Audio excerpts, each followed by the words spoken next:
Hello, everyone, and welcome. Thank you for joining me here. I'm Angie King-Nosseir, functional medicine trained registered dietitian and transformative life and spiritual coach of Enlightened Wellness, fx.com. And if you're hearing this, you are most likely a part of the Enlightened Wellness private Facebook community. And so I want to thank you for tuning in with me here as I map my healing journey from autoimmunity and more on the functional nutrition matrix. And the functional nutrition matrix is the most important tool for me as a functional nutritionist. It helps me to not only look at, a person's presentation from a systems-based approach, and from a root cause viewpoint, but also helps me to map out their story. And of course, anytime I am working with someone on functional nutrition, and transformative coaching, there's an opportunity. I hold the space for them to tell their story and reflect on that. And this gives me so much insight into what factors in their experience led up to their physical presentation of dis-ease. So on the left-hand side of the matrix, we have our antecedents, which are, the things that led up, or that set a person up, I should say, for their current presentation. So family history goes there, feeding history goes there, developmental trauma, adverse childhood events, and other things that may have been going on in childhood or growing up throughout life that were a set up, for physical disease. And then there are the triggering events, things that may have been happening closer to the time that the onset occurred, and can be considered triggers. And then the mediators, we have the positive, or I list positive and negative mediators. So I elicit this by asking what makes you feel better and what makes you feel worse. And of course, those of you who answered the membership questions, which I really appreciate, that was one of our membership questions. And it's really important to, not only for me as a practitioner when I'm working with someone to know what that is, for my client, but also for the client to begin to understand what that is for themselves. And so, it's just a really great way to reflect and to start to hone in on, okay, what is serving me? What is making me feel better? And what is triggering? What is perpetuating? And what does make me feel worse? So that we can begin to identify, what we need to let go of that's not serving us any longer, and what we need to really put our attention into. So moving on, the flower in the middle, we have environmental inputs, inflammatory and immune imbalance, or balance, I should say, gastrointestinal status, and this this petal of the flower is a really important one, and it impacts all the other systems. We've got also structural, mind, spirit, emotions, and community. And this is really where, it all comes together here. The hormones and neurotransmitters, detoxification, which is also very central to health, and connected in with gastrointestinal status, oxidative stress, immune, inflammatory. Yeah, it's connected to all of it too. It's all connected, but the GI and the liver, these are really foundational to health. And then we've got, on the right-hand side, we've got our skills section. And a lot of times, when I'm working with someone, I will note, what's actually going on for them. in these areas of sleep and relaxation, exercise and movement, nutrition and hydration, stress and resilience, and relationships and networks.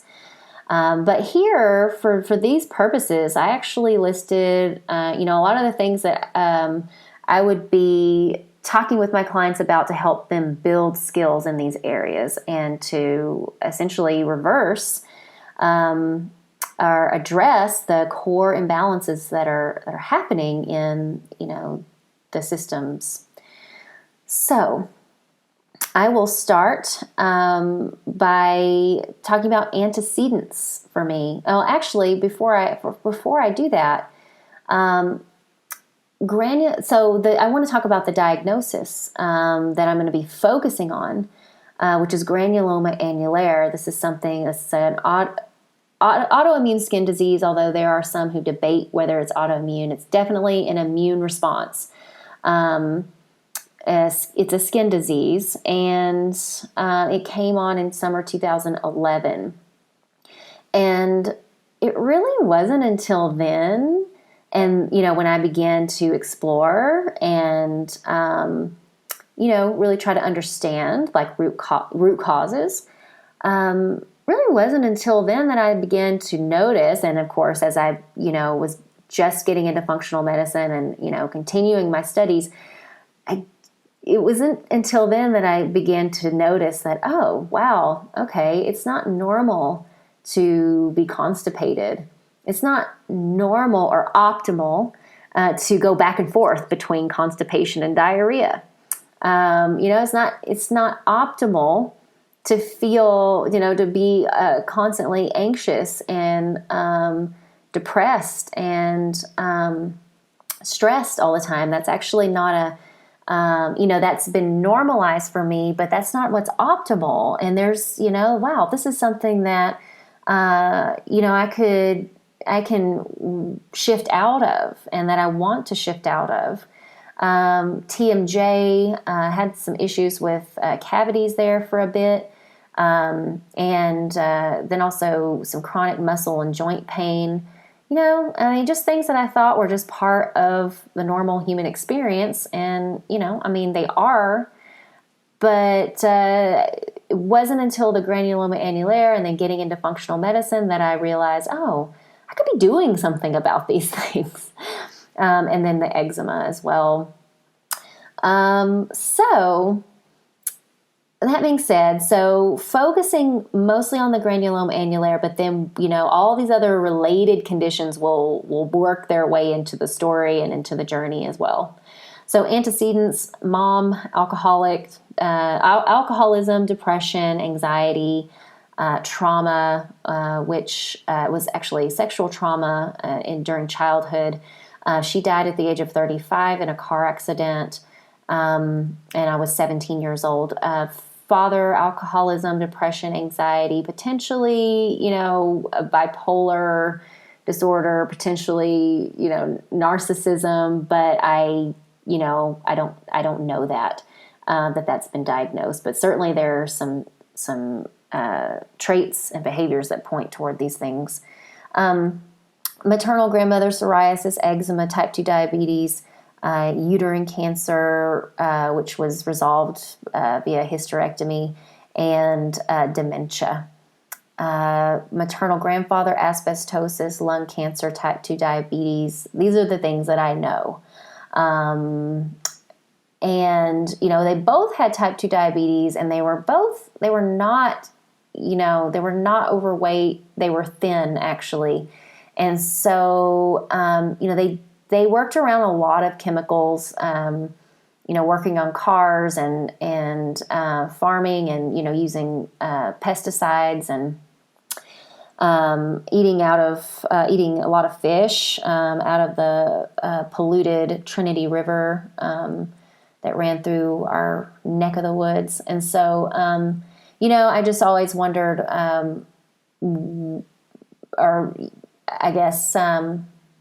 I feel like that's probably, toxicity was probably a factor in both of them developing type 2 diabetes. I was breast and bottle fed. I always ask about, breastfeeding, bottle feeding. It gives me a sense of, just the microbiome for one thing, and also mom and baby bonding. Developmental trauma or attachment trauma would probably be a better word for me to use here.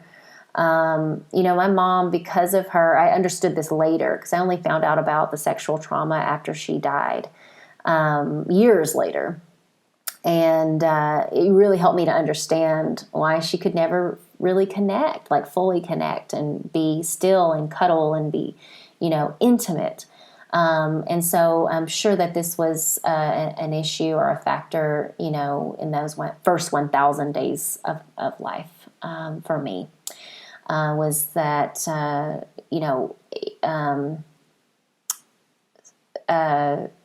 suboptimal, inappropriate, bonding, attachment. Adverse childhood events, we can actually get our ACEs score.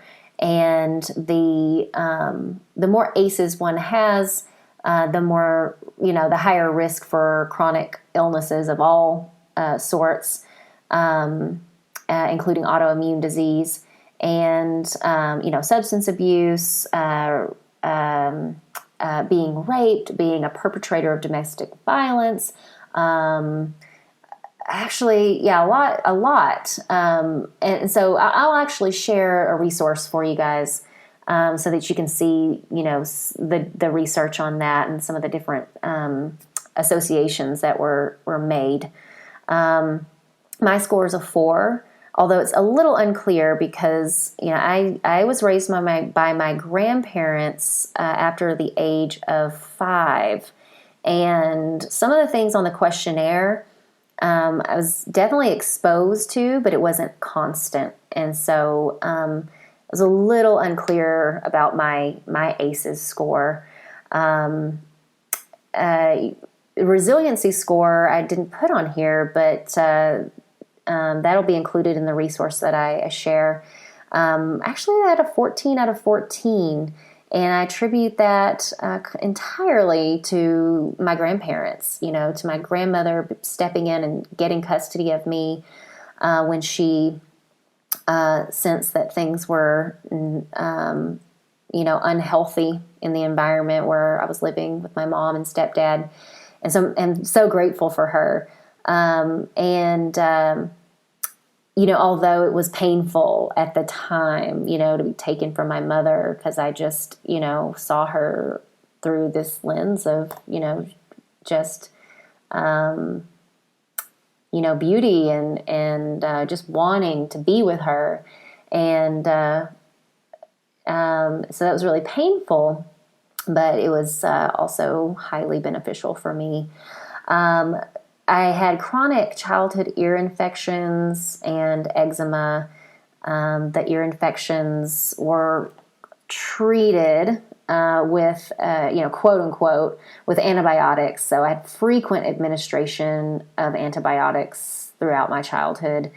And I remember sneaking the amoxicillin, that pink sugary liquid antibiotic, and, drinking it because it tasted so good. So it was a big part of my life.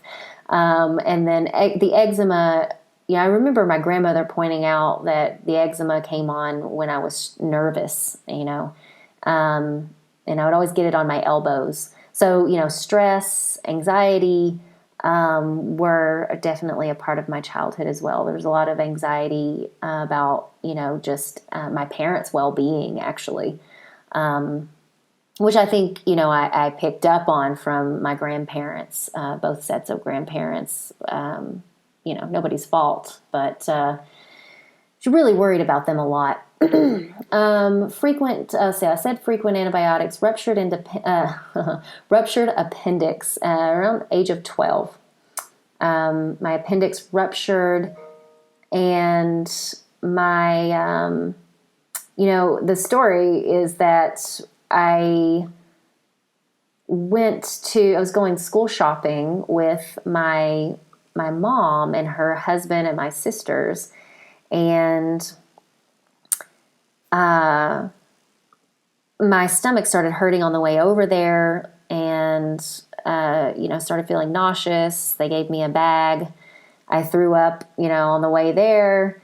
I laid on the bench in the mall while they all shopped, for I don't know how many hours, and made it, back home. And, it passed. And, we all just assumed that it was a stomach bug. And because really, in all fairness, I mean, this just was a very common thing where I grew up. And it still is. I still hear, these stomach bugs just like ravaging the town and, on a frequent basis.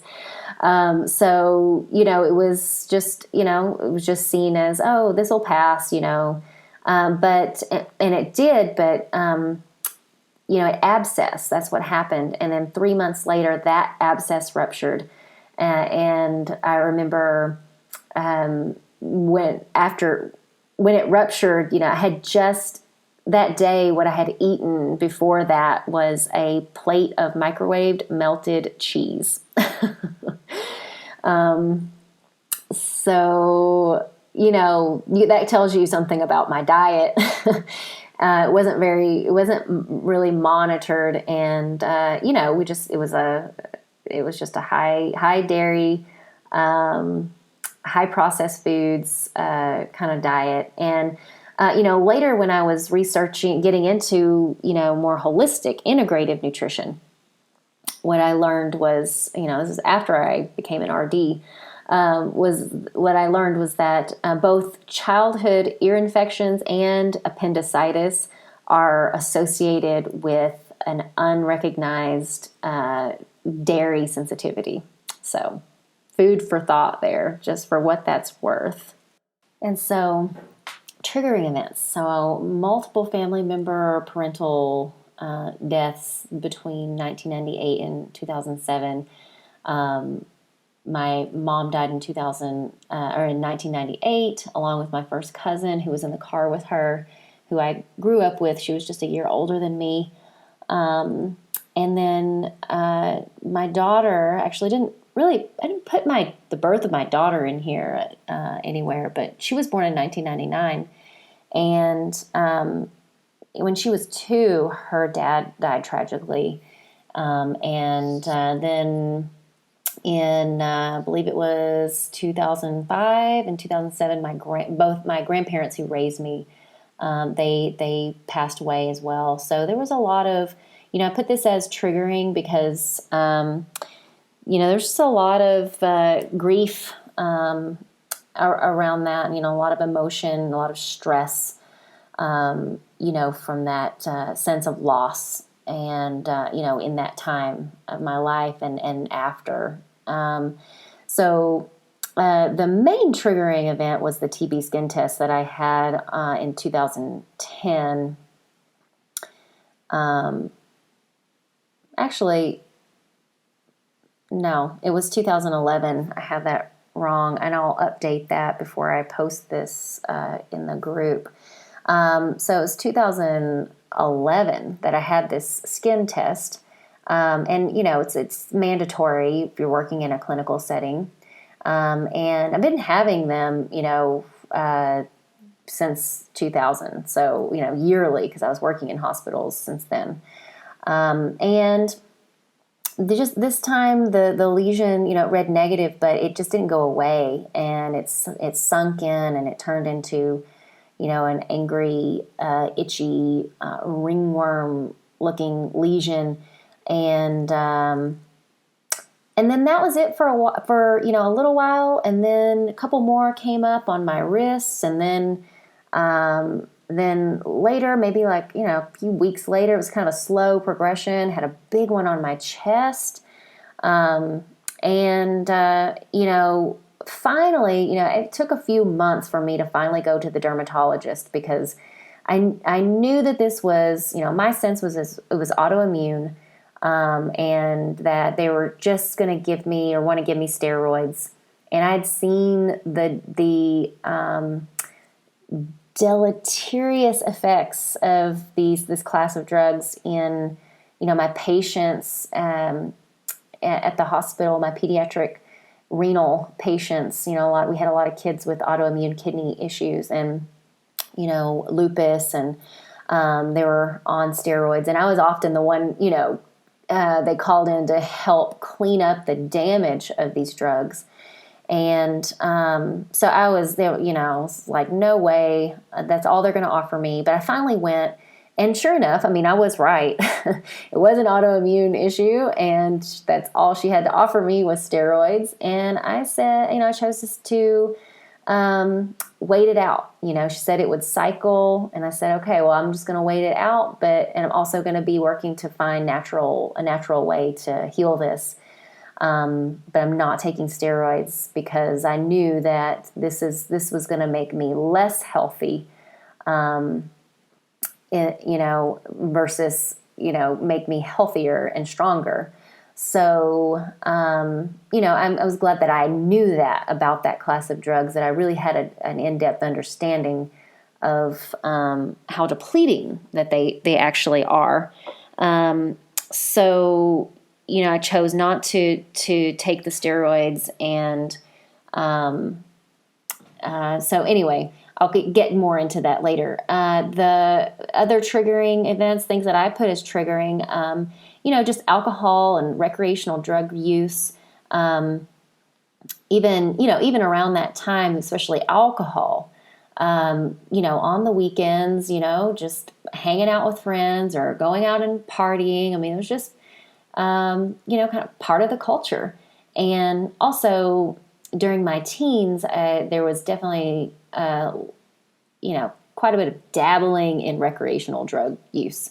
And, it's not, street drugs. So these, there's no way to know what was in those, but we know that these are cut with some toxic chemicals. So, and remember, back to those ACEs, and the more ACEs one has, the more likely it is that they'll abuse substances. And, just naturally a curious person anyway. Experimented. You just always have had an experimental mindset. So, but definitely was, there was definitely an element of just wanting to escape and not feel stressed, not feel anxious, So anyway, these did not help my my body, and we can look over at the gastrointestinal status pedal and the detoxification pedals. This definitely impacted both of those aspects, of both of those systems in detrimental ways.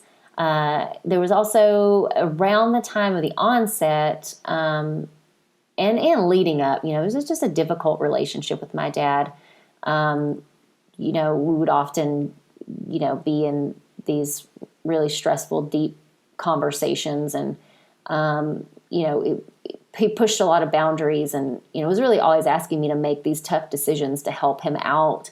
And, I just didn't have a sense yet of setting clear boundaries, although, I was working toward it, but I was still would get really caught up with him. Gut hyperpermeability plus the heavy use of coconut oil. So now we actually know that someone with a leaky gut, compromised intestinal barrier function, where that one cell thick layer, that barrier between all the contents in the gut and the bloodstream, when it becomes leaky and are hyperpermeable, and these large molecules that aren't supposed to be getting through, like undigested proteins and pathogens, and just other bacteria that are in the gut, and their waste products. So that's gut permeability. But when a person has leaky gut and they're also using coconut oil, that promotes what we call endotoxemia, and that is the passing through of pathogens from the gut and getting into the bloodstream and driving inflammation there, particularly the gram-negative bacteria. And I'll just point you up to immune and inflammatory imbalance. I did in 2015 actually found for myself, because I was getting into doing the functional lab testing. Through stool testing, I identified an H. pylori infection. And H. pylori is a gram-negative bacteria, and it is a very common culprit in endotoxemia, and it's a common driver of inflammation and immune activation for people with autoimmune and inflammatory issues. So that, and I know that was going on, long before I actually found it. And it could have certainly, the H. pylori itself could have contributed to the leaky gut, because, it basically what H. pylori does is it creates an optimal environment for itself in the stomach, which is a low acid environment. And without stomach acid, we're not able to digest our proteins. So, there are all sorts of ramifications of that. I mean, we become amino acid deficient, so we can't really make our neurotransmitters as well. We're not able to feed the lining of the gut, so that not getting those free amino acids actually, will contribute to leaky gut. And then, of course, that opening up and that inflammatory state, it goes system-wide. And then we've got all these toxins entering the bloodstream, especially that, the H. pylori itself, the endotoxemia, and the lipopolysaccharide on the cell walls of those is really the issue. Driving that inflammation, but then, the liver, anything that gets into the bloodstream, the liver is going to have to deal with. So then, what we have is this toxic overload that is, coming from toxins that are being, made within the body. Not just the toxins that are coming from the outside environment, but these endotoxins or endogenously made toxins. So, and in order to have an autoimmune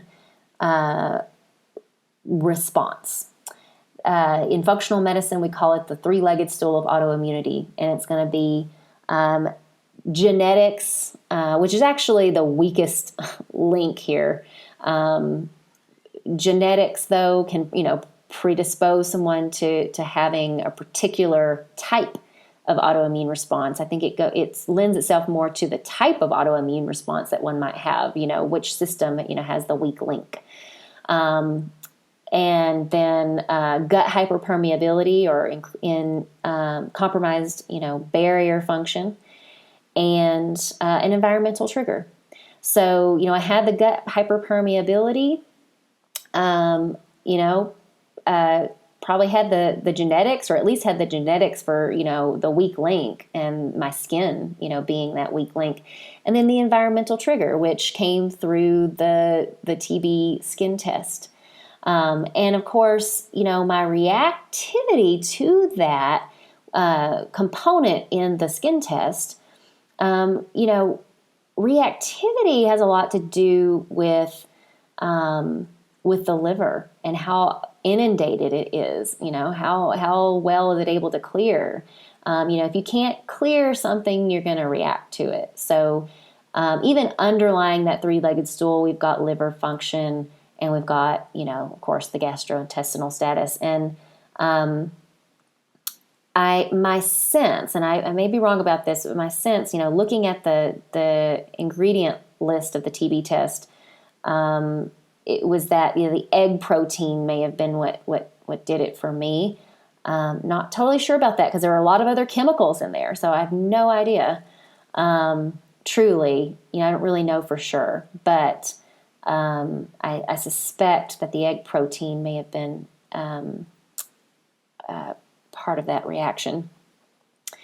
All right, so moving on to mediators. So my positive mediators during that time, eliminating identified food triggers. So actually a couple years prior, maybe a year prior or something, it really kind of got me going in the direction of functional medicine was food sensitivity testing.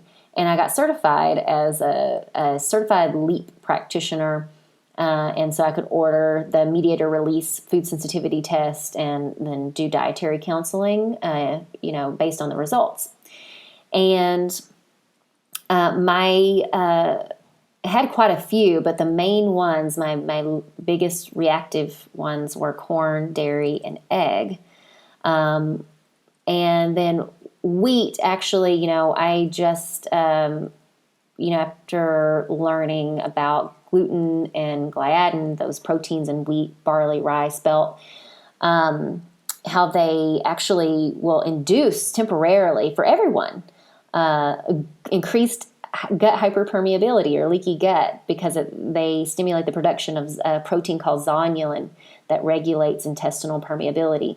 So there is an opening, of that barrier and an inflammatory state that's temporary, and most people, recover from that. But for someone with autoimmunity or, having an immune imbalance, we need to take that out. So I eliminated corn, dairy, egg, and wheat in particular, and also, sugars and white sugar and refined flours, things like that. Sun exposure was a positive mediator for me. Acupuncture, massage, yoga, mindfulness, meditation, exercise, and, making sure that wasn't, that I was doing, working in gentle exercise, not doing long sessions of high intensity was really important to help reduce oxidative stress, but still get me the exercise, the cardio, the respiration, the movement that I was needing. Setting boundaries was huge.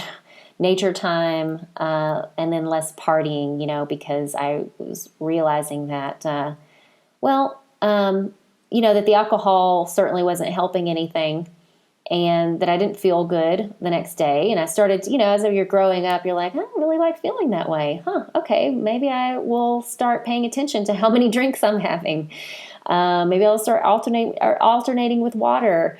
So it was about that, but it was also about, knowing the negative impact that the alcohol was having on my gut and on my liver. Negative mediators for me, were during that time engaging in struggle with my father, alcohol, drugs, eating trigger foods, self-judgment, comparison, all things that triggered a stress response in me. Both physiologically and emotionally. Moving over to the different petals of the flower. So I'll start with the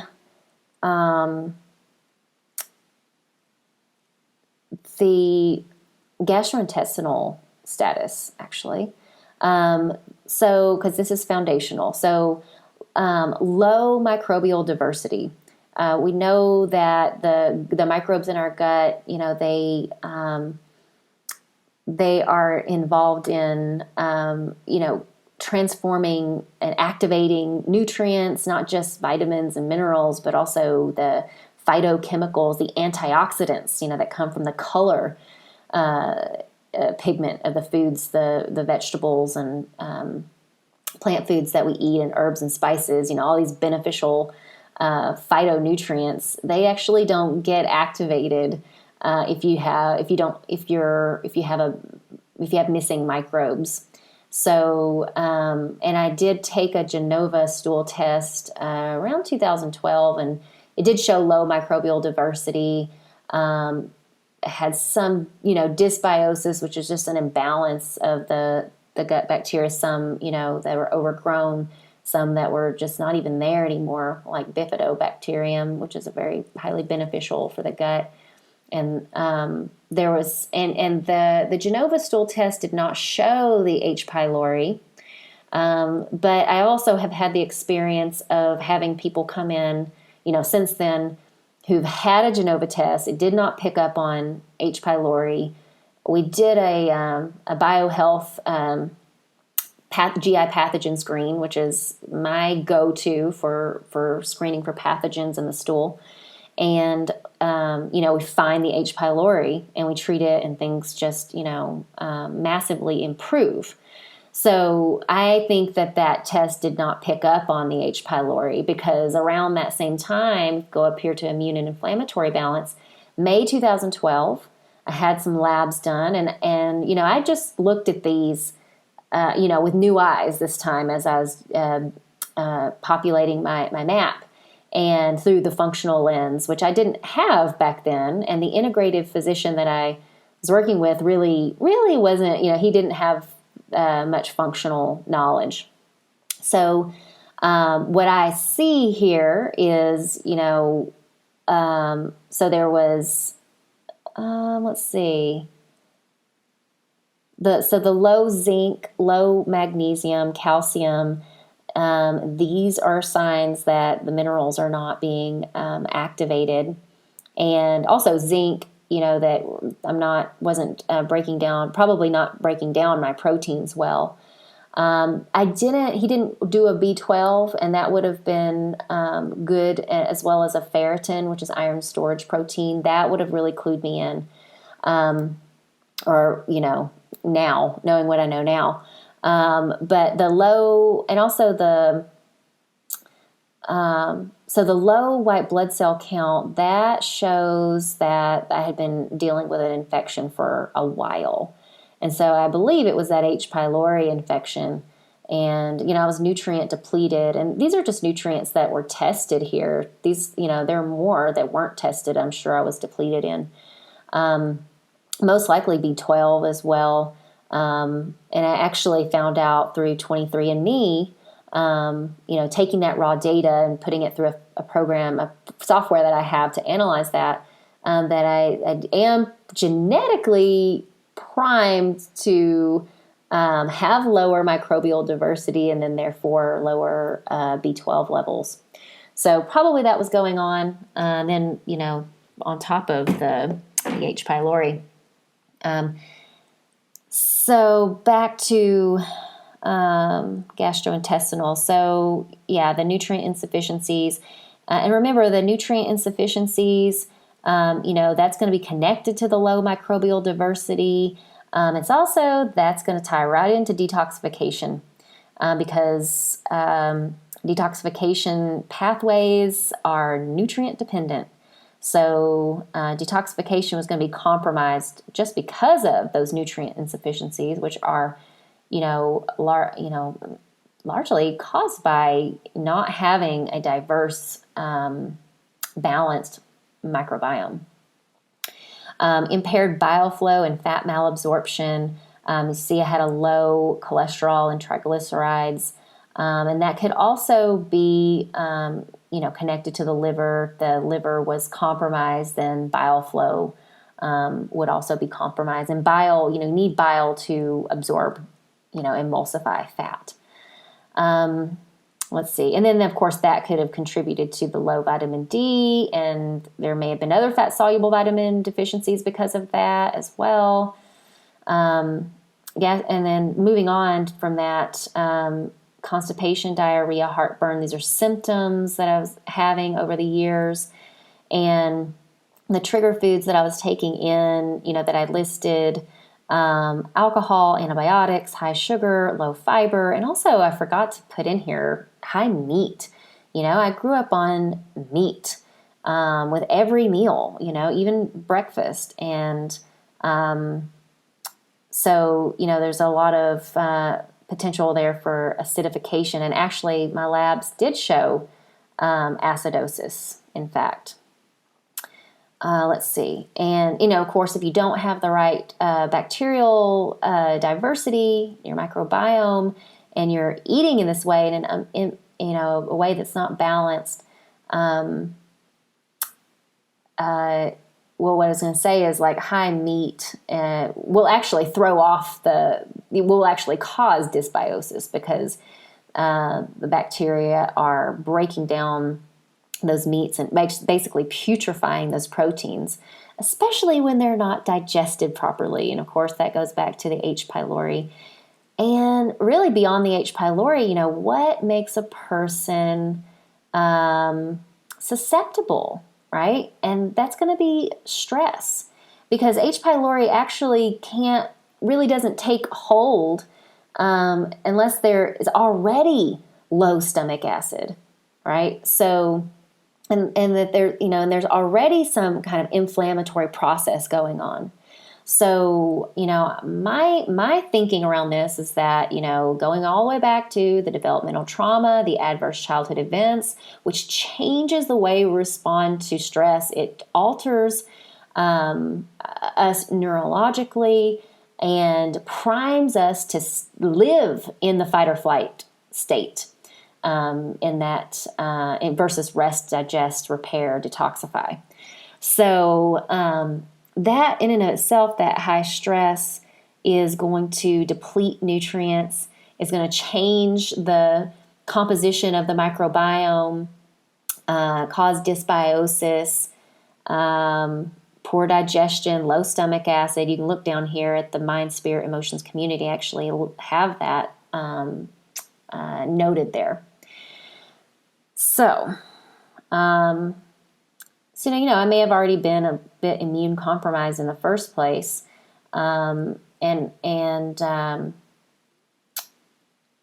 just in that fight or flight state, having low stomach acid probably set me up for that H. pylori to take hold.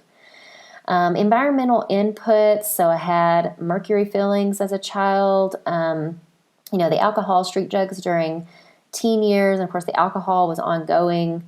Antibiotics. It's not just the antibiotics. It's not just that they're wiping out the gut flora, but that there are also other compounds in these, in these formulas.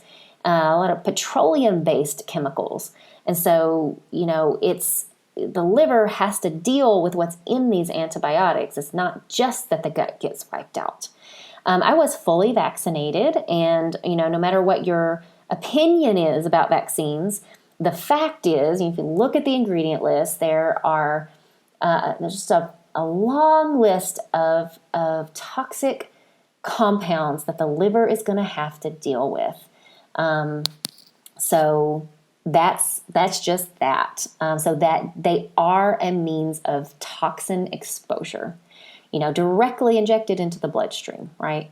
So they're not, anything that's in them is not being, filtered out through digestion and, being absorbed in the colon and just pooped on out. No, it's going right into the bloodstream.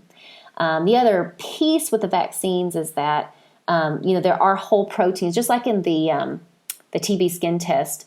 There are whole proteins, albumins, egg, beef, and these are also bypassing digestion, so they're not being broken down into free amino acids either, and they're going right into the bloodstream, and that can cause an immune response. And of course, that's part of what's the intention with vaccines is to cause an immune response, to mount that immune response. But there are other things that can go. There are things that can go wrong with that.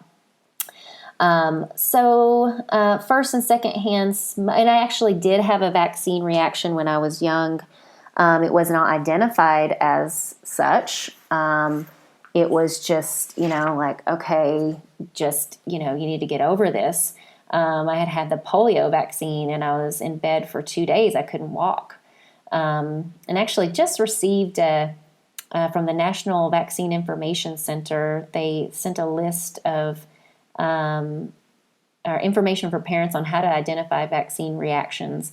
And one of them is weakness, paralysis of any part of the body. And I literally could not walk. And so anyway, that just tells me that what I want to say about that is that my liver could not handle the load that I was given, from that round of vaccinations. And if we go down here to detoxification, you'll see I have this MTHFR SNP or SNP. So this is the methylene tetrahydrofolate reductase gene mutation. So methylation is a very important part of detoxification. And my methylation pathways are, according to, well, genetically, predisposed to having compromised methylation. Of course, we can counter this with nutrition. But I know I wasn't doing that at the time. So, methylation is involved in activating folates, but also it's a very important piece of detoxification, of turning fat-soluble toxic compounds into water-soluble compounds so that they can be easily excreted.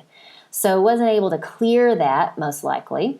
And let's see, first and secondhand smoke, heavy secondhand smoke exposure, although thank goodness not constantly throughout my childhood, because the grandparents who raised me, they were not smokers. But when I went to visit on my mom's side, that was, I remember walking into my grandparents' house, and all of the cousins and aunts and uncles would be there, and everybody had a cigarette in their hand. I mean, you could hardly see the hand in front of your face. I remember, my mom and stepdad smoking with the windows rolled up in the car. And, when I got old enough, I would absolutely detest it, and, until they rolled down the windows and eventually just put their cigarette out prematurely. So anyway, moving on, multiple cortisone injections, and for this unexplained wrist pain that I was having. I was lifting weights, but I think there was an inflammatory process going on, because it really shouldn't have been that way. Because a lot of people lift weights and never have like wrist pain like I was having. So I got a lot of cortisone injections, and I was using a lot of NSAIDs. And now we know that these have, the cortisone is depleting. It's also, this is like you're taking stress hormone. You're injecting stress hormone directly into your body. And the NSAIDs are, really hard on the liver and the gut. So pesticide exposure on the family farm. I remember too, just things that can happen when you're a curious child, sniffing gasoline. When my mom was pumping gas, or, my cousin we were on the four-wheeler and we take the lid off, to put gas in, and then you're like, ooh, that smells good, and even that, goes into the liver. When you're pumping gas at the gas station, are you being careful and, not inhaling those fumes? I mean, all of that, the body keeps the score, it's in there. And so we need to support our bodies in, number one, not having these exposures as much as we can, but then two, doing what we can then to help clear this load, from the body, from the liver. The ACEs, emotional abuse, the relationship with my daughter's father was very abusive, and we were in a trauma bond. So we bonded, over our childhood traumas, and felt this camaraderie. But then we also we're in these patterns of adrenaline seeking drama, and then we were in it together, kind of thing. So there was a lot of adrenaline in that relationship, and then also fear and separation based religious indoctrination. And I put that in there because my experience of a religious indoctrination, and I know that this is not everyone's, but was very fear and separation based, and guilt and shame. And really, at least for the first year of the 4 years that I was with, in that toxic relationship, the reason I even stayed in the first place and wanted it to work was because he was my first sexual partner, and I thought that I would go to hell if I didn't stick it out and make it work. So that had an impact on me too. And really, it's not just religion; it's really our whole way of viewing ourselves in the world. In this human experience, that's the prevailing thought system. So it's not just religion; it is the prevailing thought system that we have to wake up to and notice and choose love instead. But in the meantime, when we're not, it's creating that stress response. It's an environmental input. So oxidative stress and energy production, those environmental toxins and, all the things that I listed. Infections, I did, aside from the H. pylori, I did have a mono infection when I was a teenager, and that's Epstein-Barr, so that could have been at play for me. It's something that I've actually never tested myself for because, I'm healing and things are going well, but it's certainly something that, in my practice, I'm screening for with my clients who have autoimmune issues, Hashimoto's especially, and other immune issues. Endotoxemia, damaged fats, so those, just rancid, oxidized vegetable oils. Grew up on corn oil and vegetable oil, which is probably a mixture of corn and soybean oil, genetically modified at that. So just soaked in glyphosate, which is a carcinogen, cancer-causing pesticide that all genetically modified crops are heavily sprayed with. Low omega-3 intake, high omega-6 intake. So the omega-6 to omega-3 ratio, these are fatty acids. So the omega-6s are, more inflammatory, and the omega-3s have the anti-inflammatory action. So when we don't have a good ratio of those, we have a lot of omega-6s and not enough omega-3s, then that can put us into an inflammatory state and, contribute to oxidative stress. Headaches and fatigue were the symptoms that I noted, that would clue me into oxidative stress. Energy, so detoxification, again, those environmental toxins, oxidative stress, because you really need a lot of antioxidants to detoxify properly. The liver, especially glutathione, is the liver's main antioxidant, as in the detox pathways. And when we're in oxidative stress, we're going to be glutathione depleted. Dehydration is a factor, in detoxification. We need water, plenty of water on board to move these toxins out once they are transformed into water-soluble compounds. Insufficient antioxidant and fiber intake in the diet. And that, the fiber, really important. This is the food for your good bacteria. You can take probiotics all day long, but if you're not feeding your probiotics with plant foods, fibers, especially the soluble fibers, then, you're not going to be making those short chain fatty acids that are crucial for the health of the lining of your gut, and that have an antioxidant effect. And you're not going to be feeding those good bugs that are required for you to even unlock the benefits of the antioxidants that you're taking in through your diet. Nutrient insufficiencies, again, detoxification is nutrient dependent. And then that MTHFR SNP that I just already talked about. Some of the symptoms of compromised detoxification, signs and symptoms: eczema, nearsightedness, because the liver's connected in with the eyes. We would say they're on the same meridian. So any problems with eyes, like baggy, puffy eyes would also be a sign of poor detoxification, but vision issues as well. Constipation, if you're constipated, things aren't moving through, then those toxins that get dumped, they go through the bile and they get dumped into the colon. If there's not fiber there to soak them up, then they sit around and then they go back into circulation. And the liver has to deal with them all over again because they get turned back into their toxic forms. And then, if things aren't moving through, they're going back into recirculation.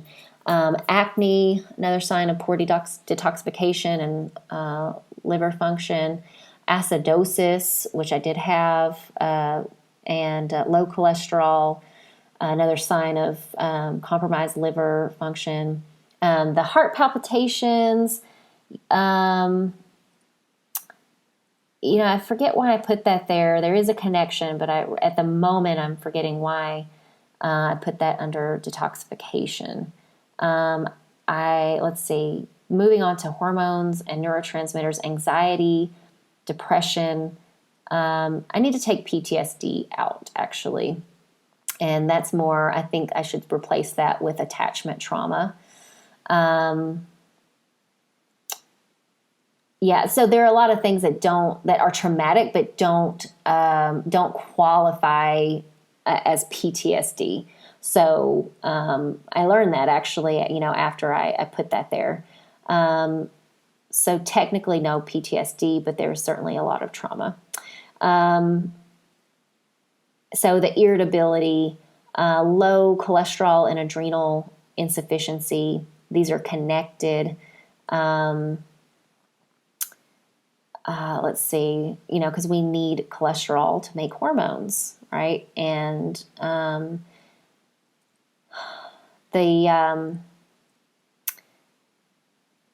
typically we often will see in adrenal insufficiency, once we've, had elevated cortisol for a long time because of chronic stress, then we go into this insufficiency mode where our body just stops making the cortisol. We run out of substrate to make it, and that includes cholesterol.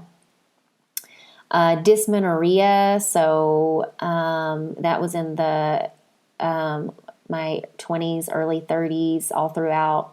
Would start a period and it seemed like it just never ended. Just keep bleeding lightly, really it's just like I was constantly on my period. And that later I learned was low progesterone, and actually that's associated with the adrenal insufficiency too, because you finally run out of the pregnenolone, the mother hormone, that we use to make all of our stress hormones and our sex hormones. And so it's called the pregnenolone steal. So when we are, in this fight or flight, living in this fight or flight state, we're using up all of our pregnenolone. We begin, we preferentially use the pregnenolone to make cortisol instead of our other hormones. Reactive hypoglycemia, and that's also, when we have adrenal insufficiency, we actually need cortisol to regulate our blood sugars properly. So when we go into adrenal insufficiency, then we'll have a difficult time keeping our blood sugars stabilized. And it's really important when we're healing from adrenal insufficiency to eat, every couple of hours and eat balanced meals and snacks, protein, carbs, and fat. The heart palpitations are related to the adrenal stress, because what happens is the adrenals, are key in regulating our electrolytes and as well as minerals. And so, we have this mineral depletion from the stress itself, but then also those electrolytes are dysregulated, and so it ends up causing the heart palpitations. Or I was going to say imbalance in the electrical system of the heart. It was also found through the 23andMe analysis I just want to be clear, you will not get these results if you just do, a 23andMe. You have to then take the raw data and have someone analyze it, who has a software program, which I have. And so do have a variant, of or a gene mutation, so to speak, of the COMT gene, and that basically means that predisposed to having compromised detoxification of catecholamines and estrogens. Catecholamines are going to be those excitatory, like neurotransmitters, and they're so if you're not detoxing catecholamines, you're not able to clear those. I mean, you're going to be more prone to anxiety, and to be stressed more easily.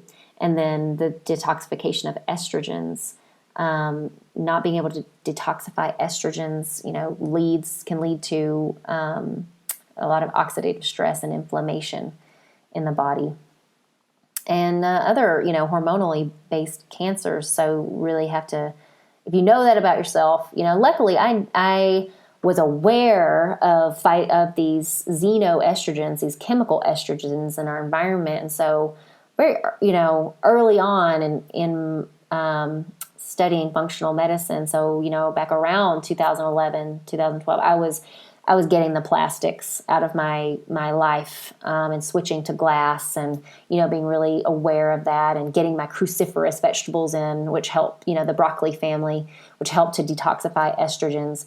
And so luckily I knew that, and, was already working on this, not knowing whether or not, I had any kind of gene mutation. So let's see, I think, and let's go to the mind spirit community. So,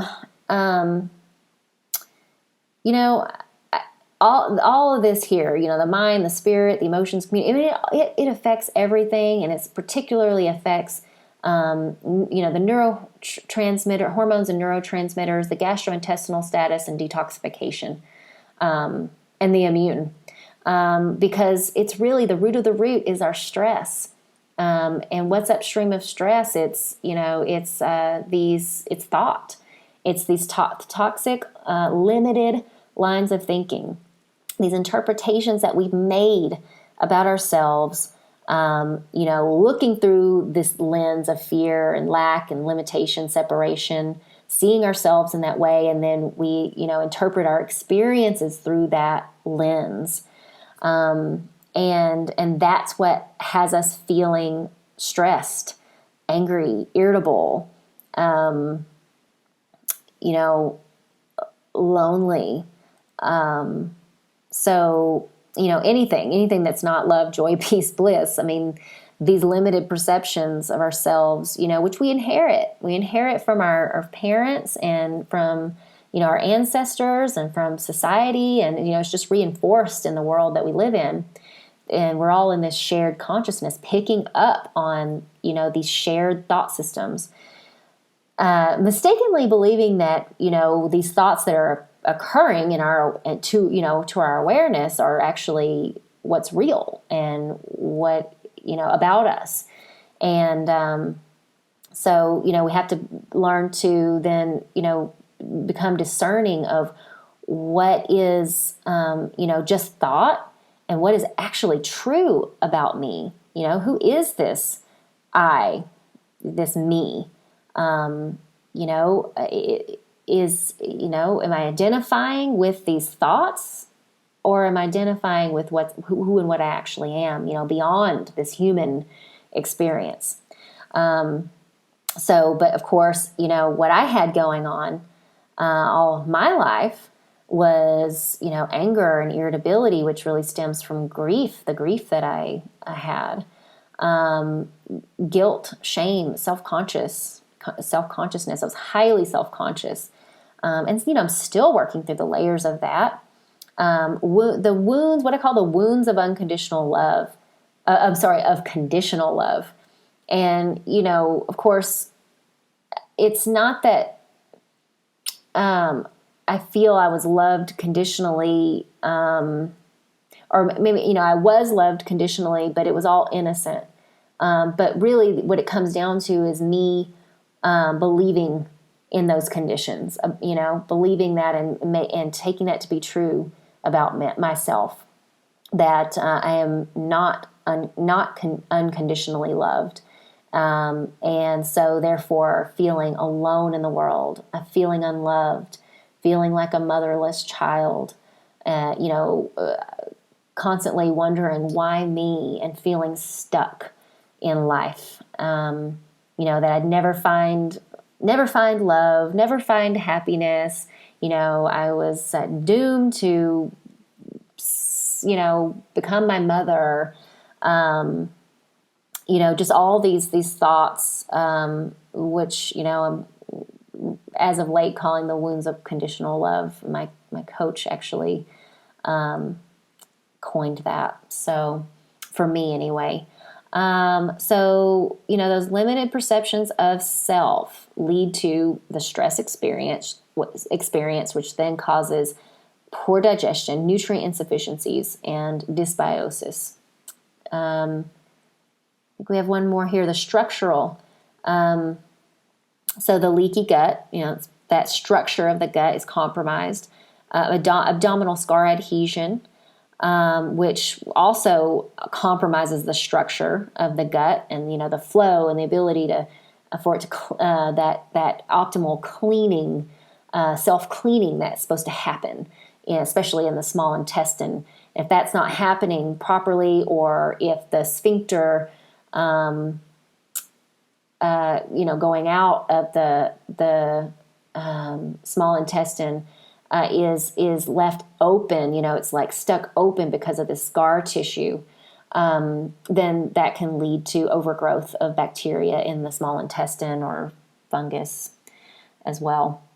Muscle tension, head, neck, back, shoulders, all of it. There's the TMJ, teeth grinding. And of course, that was what was causing the cavities, is those little cracks, and then, food particles getting in there.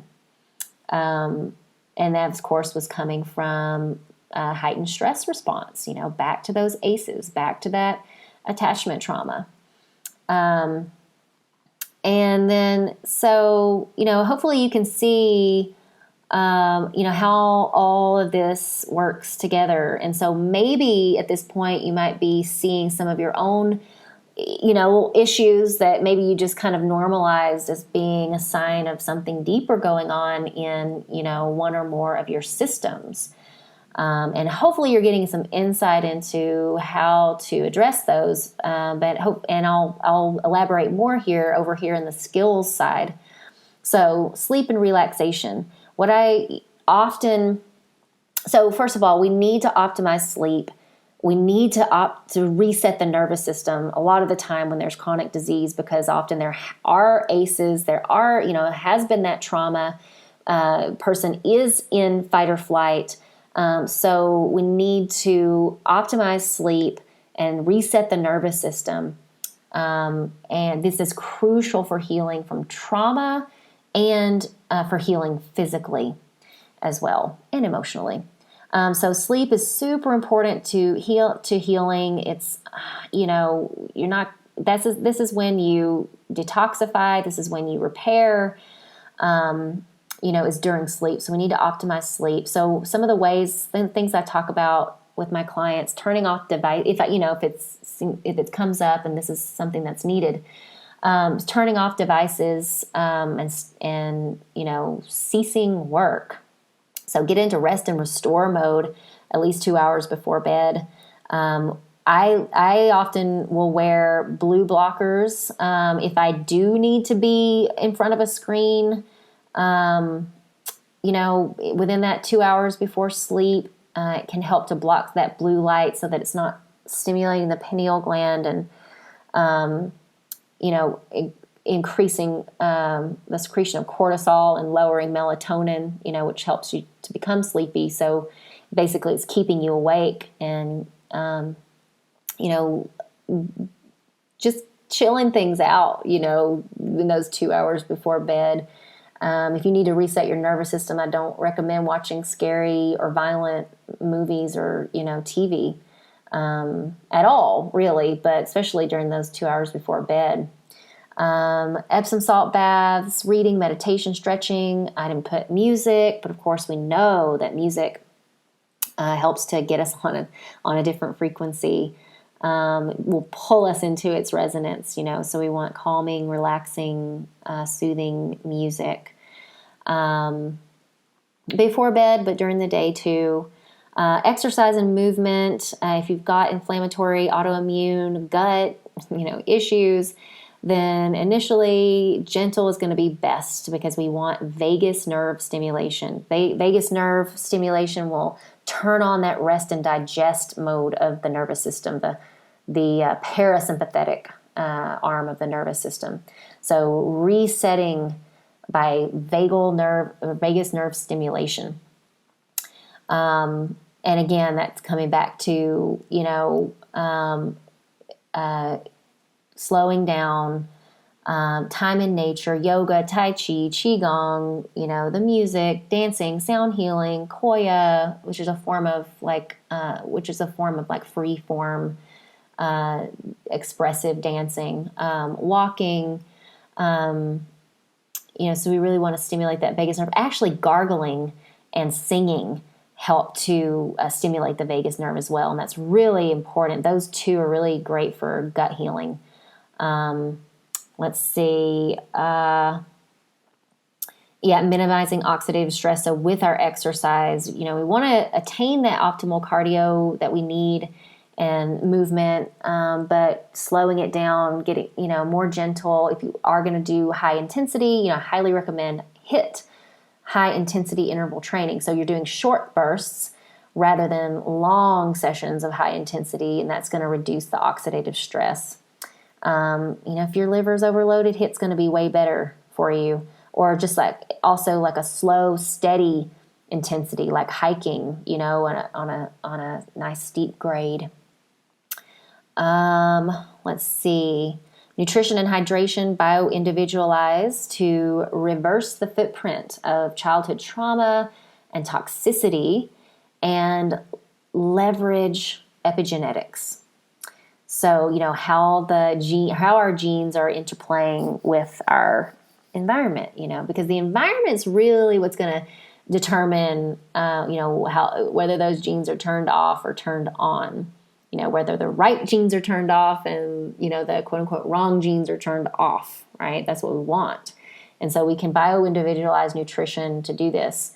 Some of the things I really, focus on are digestive support, gut rebuilding, microbiome rebuilding, and establishing that diversity, not just through probiotics, but really it's through prebiotics and improving the soil, the terrain of the gut through diet and all of this, diet, exercise, stress reduction. The mindful eating is really helpful with digestion and activating the vagus nerve, or that parasympathetic rest and digest arm of the nervous system when you're eating. That's going to help with your digestion and your absorption. And then the nutrient repletion, super important. Stress and resilience, mindfulness, transformative coaching for me has been amazing. And I know that it is for my clients as well. It's really cultivating a new awareness, a new way of seeing yourself in the world, seeing yourself in your innocence, and others. But of course, it has to happen within you first. Living in the present moment, tuning into what's actually here and happening right now. And, being able to see that your thoughts are not actually what's real. And being able to notice those thoughts and notice when you're caught up in these thoughts and coming back into the present moment. And cultivating that inside out understanding of how experience is created. It's not, your experience is not being created by anything or anyone out there. You actually get to choose what thoughts you give your attention to, the way that you are seeing the world, what you're believing about yourself, right? We either unconsciously are choosing or we can consciously choose. And that's what, transformative coaching helps to cultivate this awareness over time, regularly having that space held for you. Releasing victim consciousness has been a really big one for me. Seeing myself as a victim really was keeping me in a stressed, depressed, fight or flight state, and viewing everything through that lens. Really missing out on a lot of joy and seeing the blessing and the miracle of life, when I look through the victim lens. So worked through a lot of layers with that, and there are always more. But it's really, I've even experienced alleviation of lower back pain after a session of, with my coach, releasing victim consciousness. Worked through, let go of a big layer of that. One of my clients who had with chronic Lyme, we worked together for 6 months, really just primarily focusing some gut stuff, but really focusing on transformative coaching. And where it was at for her was releasing victim consciousness. And by the end of the 6 months, her Lyme doctor, specialist called and said, "What are you doing? Because we're not doing anything different, and you don't need your anti-Lyme medications anymore. So what are you doing?" So I know that just working at the level of consciousness can improve, reverse some of the trickiest disease states. So that's, improving that stress and resilience. That's what we're looking at here. Expanding consciousness, breath, toning, body work, all the many forms of body work, having that energy cleared, that stuck energy cleared, so that you can then be, get into a more receptive state to do your inner work, to begin to see things differently. But sometimes we need help clearing that energy. The breath work, toning, body work, energy work, I should put energy work there, really important aspects. Self-care, solo time, music, sound healing. Those have all been helpful for me, and I'm sure there are other things not listed, but that's personal to me and a lot of what I recommend. And then relationships and networks. So, cultivating a strong sense of self-worth and value. And then that allows us, to then move forward in healthy boundary setting and fostering those strong social and relational bonds. I mean, if we're not seeing ourselves as worthy or deserving of love, then that's going to stop us from, fostering those bonds, from reaching out. It's going to keep us really sabotaging our relationships, to be honest. And I've certainly experienced all of that I just mentioned.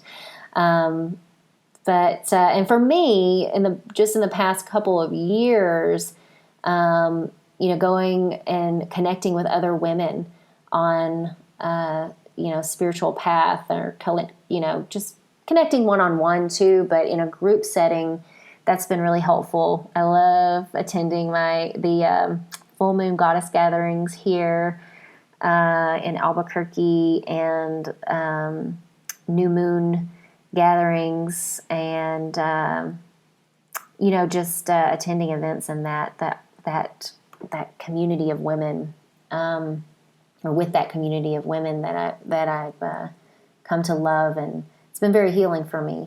So, but for some, it might look like a weekly Bible study. It might look like a walking group, or, an exercise group, that you go to. I mean, I find, I have a little other community, in this exercise class that I go to on Saturdays at 9. So however you need to do it, get out there and strengthen those social bonds, because we need community, and we need to feel like we are part of a tribe. It's very healing for us to know that we're loved and supported, not just by our human family, but also just by the divine too, and all of life. All right, so this is my healing journey, but it's also, what how I work with people as well. It's fostering, it's holding space for healing on all levels. It's not just the physical. We have to treat the whole person. We have to address stress. If we don't, then none of the things we're doing on the physical level are going to help. I mean, it's not gonna connect if we're not addressing stress, and which comes from our limiting beliefs, our limited perceptions, the limited way in which we're seeing ourselves in the world. When we shift that, everything else can then shift, and that's why I offer transformative coaching. That's why I receive transformative coaching.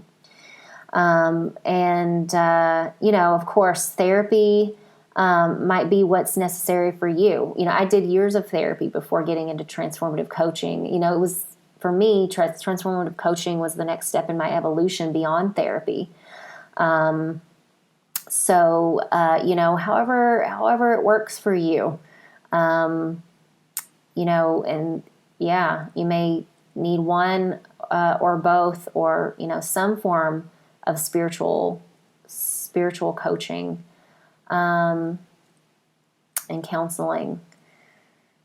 All right. So, but as far as the granuloma annulare, what I can say is, I can't tell you exactly what allowed me to, allows me to be lesion free for 5 years. But in the functional approach, it's not just one thing. It's got to be, we're addressing all systems simultaneously. And so I think that has been the biggest aspect for me, that's what keeps me lesion free. When it started to come back after my son was born, he was about almost a year, I started to see some lesions coming back up.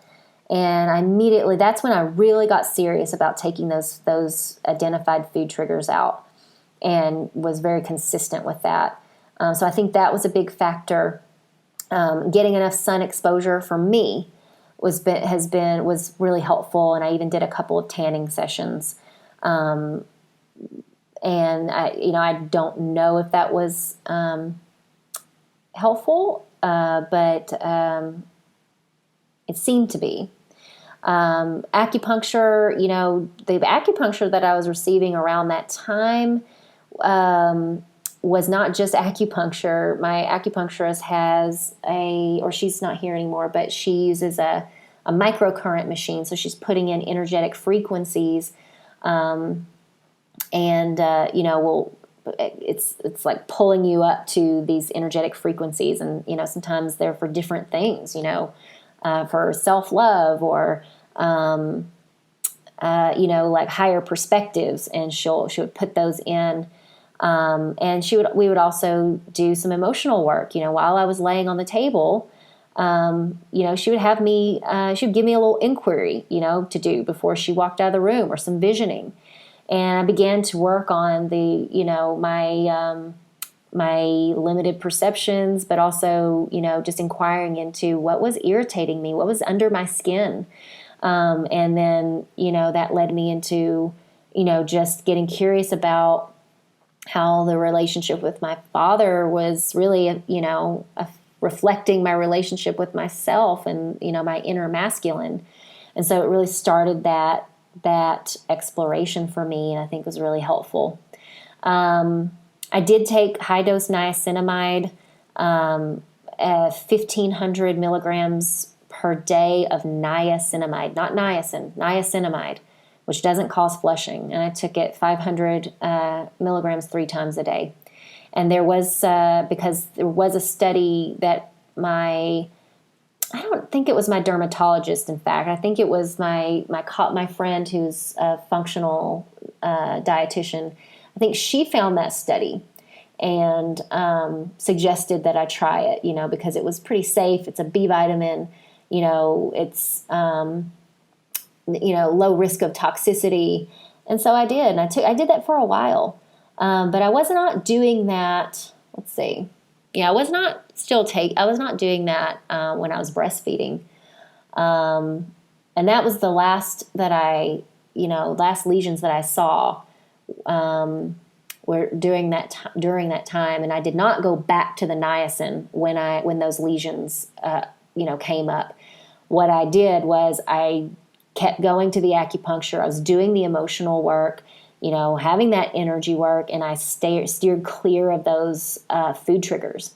And I continued to work on my gut, and just continuing to work on stress, keeping, paying attention to toxin exposure and reducing that as much as I could. And then nowadays, where I'm at is, I have a lot of habits in place. But now what I'm working in is a detox in the fall and spring. And actually, my learning to do that then led me to into leading a detox. It's called Mind Body Detox. And so this is my way of working with groups to address liver detoxification, support detoxification of the liver, and reducing inflammation, healing the gut, because the diet really approaches all of that, addresses all of that. And then, letting go, detoxing those mental toxins, those limited perspectives, and an online course that, where I'm teaching the fundamentals of how to detox mentally, and holding space during the month, long course, in another private Facebook community, the Mind Body Detox Live community. So that is coming up soon, and I will be posting about that. So if you're interested in joining me in that, and supporting your liver, because you see, it's really a big part of, and your gut, big part of, the setup for chronic disease and autoimmunity, and addressing and supporting these systems are crucial in reversing chronic and inflammatory disease states. And of course the stress piece too. So we get all of that. We hit all of that, cover all of it in Mind Body Detox. And the thing is it's, we're cultivating a detox lifestyle. So yes, we're detoxing, during the fall and spring. And, we're making, going more strict with the diet, really focusing in on the mental detoxing. But, what happens is you walk away with new habits, and every time you come back, you go deeper. And the goal is to have the community continuing to interact between detoxes. We're getting there. That's a work in progress.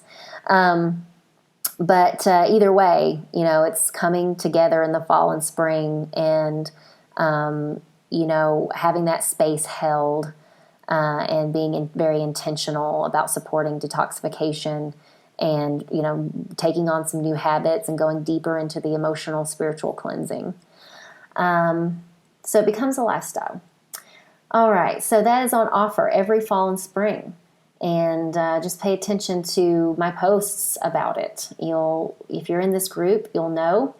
If you're friends with me on Facebook, if you're on my email list, if you go to my website, the information is always there for you. So we'll be starting very soon, and look out for the info on that, the invitation. All right. I hope this has been helpful for you all. I do want to say, I didn't talk too much about the IBS. That has improved, and I would say, taking out those trigger foods was really huge, but then working on rebuilding the gut, taking specific probiotics that I can share what I take, and prebiotics, and then just having a prebiotic-rich diet. And I will say that, I did paleo for a long time and really bordering on keto for a while too, and doing the autoimmune paleo approach. And while it was helpful because it did help me to take out, I took out the trigger foods, it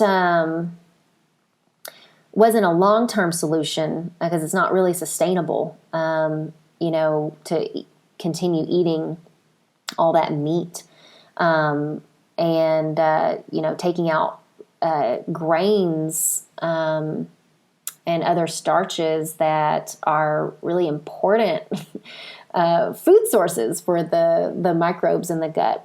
So actually what helped me to transition back into a more plant-centric diet,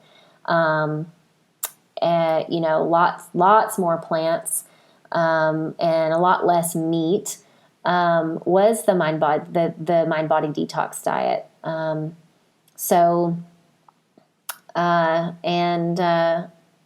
It continues to keep me in eating a low inflammatory diet, and one that supports my microbiome and my liver. So, okay.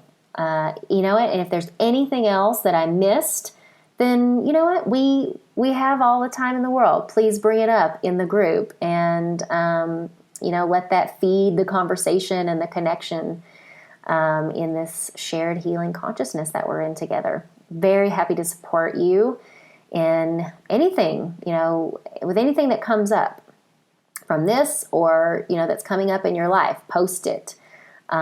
Reach out and allow yourself to be supported. Ask questions. Don't be shy. All right. Create a beautiful day, and we will be connecting soon.